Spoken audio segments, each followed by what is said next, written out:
सुप्रभात प्यारे छात्रों, जैसा कि मैं कक्षा 11 के विद्यार्थियों के लिए हिंदी विषय में अनिवार्य संस्कृत दिग्दर्शिका के अंतर्गत प्रथम पाठ वंदना का आया है, वीडियो लेकर उपस्थित हुआ हूँ। छात्र सबसे पहले विषय को पढ़ने से पहले वो वंदना पढ़ लें। और देखिए प्यारे छात्रों, ये मंत्र है, ठीक है ना, जो विविध प्रकार से वेद आदि से लिए गए हैं, उपनिषदों आदि से लिए गए हैं। तो वेद उपनिषद के ये मंत्र हैं। तो आप जब भी संदर्भ लिखने के लिए आएगा तो आप संदर्भ लिखेंगे प्रस्तुत मंत्र। प्रस्तुत मंत्र हमारी पाठ्य पुस्तक में संकलित वंदना नामक शीर्षक से उद्धृत है। प्रसंग में लिखेंगे प्रस्तुत मंत्र के माध्यम से ऋषि, क्योंकि ऋषियों मंत्र दृष्टा रह, क्योंकि इन मंत्रों के दृष्टा ऋषि हैं, तो आप ऋषि का ही नाम रखेंगे। तो देखें यहाँ पर ऋषि ईश्वर से प्रार्थना करते हुए कह रहा है, क्या कह रहा है देखें, कि विश्वानि देव सवितुः दुरितानि पराशुः यद भद्रम तद न आसु।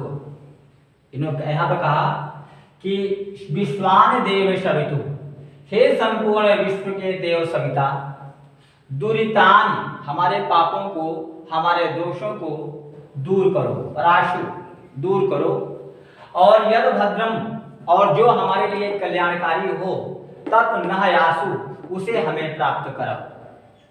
तो हे संपूर्ण विश्व के देव सविता सूर्य, दुरितानि पराशु हमारे पापों को, दोषों को दूर करो, और यद भद्रम और जो हमारे लिए कल्याणकारी हो, तत् न यासु वह हमें प्राप्त होवे या हमें प्राप्त करो।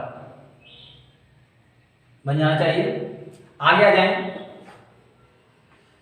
ईशावास्यम इदं सर्वं यत्किंच जगत्यां जगत् तेन त्यक्तेन भुंजीथा मागधः कश्चिदधनम्।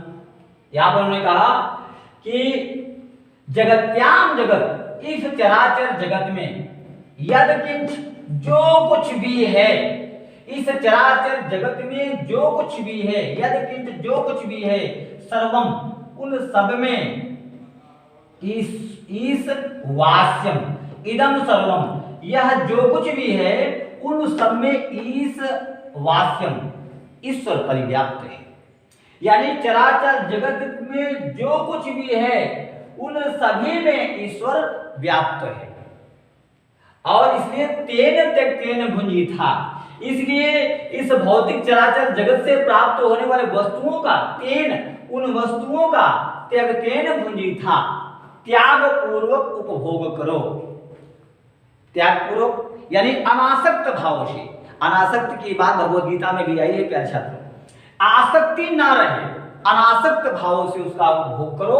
और मागध कश्चिदधनम, कस्य स्विदधनम मागध, किसी के धन की लालच ना करो।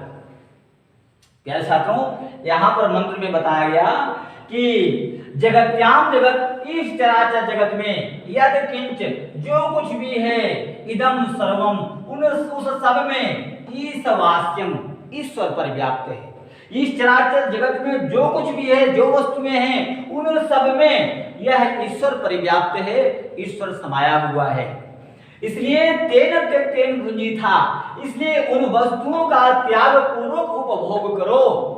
और कस्य धनम मागध, और किसी के धन की लालच ना करो। आ जाए आगे। सहनावतु सहनौ भुनक्तु सह वीर्यं करवावहै तेजस्विनावधीतमस्तु मा विद्विषावहै। तो यहाँ पर ऋषि ने कहा कि हे ईश्वर, हम गुरु और शिष्य साथ साथ सहनाव अवतु, हम गुरु और शिष्य के साथ साथ आप रक्षा करें। सहनौ भुनक्तु, हम साथ साथ उपभोग करें। सह वीर्यं करवावहै, हम साथ साथ पराक्रम को प्राप्त करें। तेजस्विनाव अधीतमस्तु, अधीतमस्तु जो हमारे द्वारा ग्रहण की गई विद्या है वह तेजस्विनी बने। और मां विद्विषावहै, और हम परस्पर एक दूसरे से द्वेष ना करें। हे ईश्वर, सहनावतु, हम गुरु और शिष्य की आप साथ साथ रक्षा करें। हम साथ साथ इस संसार में विविध वस्तुओं का उपभोग करें, हम साथ साथ पराक्रम को प्राप्त करें, हमारे द्वारा ग्रहण की गई जो विद्या है वह तेजस्विनी हो और मार्ग सावे, हम परस्पर एक दूसरे से ईर्ष्या भाव ना रखें, विद्वेष ना करें। उत्तिष्ठत जागृत प्राप्त वरान निबोधत, उठो जागो वरात प्राप्त श्रेष्ठ व्यक्तियों को प्राप्त करके निबोधत ज्ञान प्राप्त करो।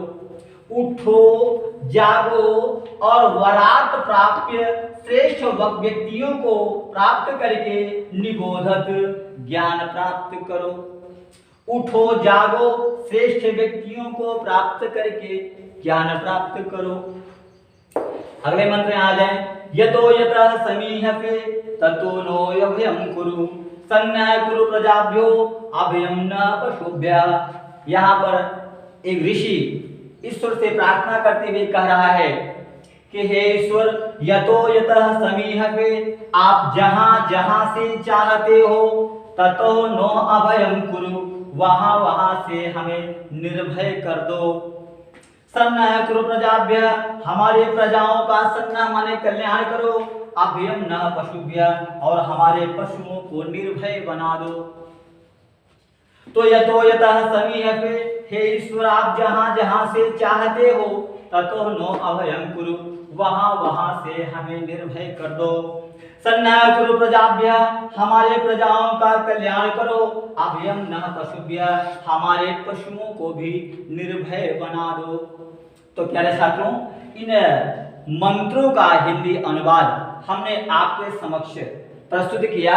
हमें आशा ही नहीं, पूर्ण विश्वास है कि आप 1 से 2 बार इस मंत्र को आप देख लेंगे, इस वीडियो को देखेंगे, इस मंत्र का जो हिंदी अनुवाद है वो आपके समझ में आ जाएगा और पूरी तरह से आप इसको अच्छे से लिख पाएंगे। फिर नेक्स्ट वीडियो में मैं कक्षा 11 के विद्यार्थियों के लिए उनका सिलेबस लेकर आऊँगा और क्रमवार से किस प्रकार से काव्य और गद्य और अनिवार्य संस्कृत के वीडियो उनको तैयार करना है, इसकी जानकारी मैं उनको दूंगा। तब तक के लिए धन्यवाद, सुप्रभात।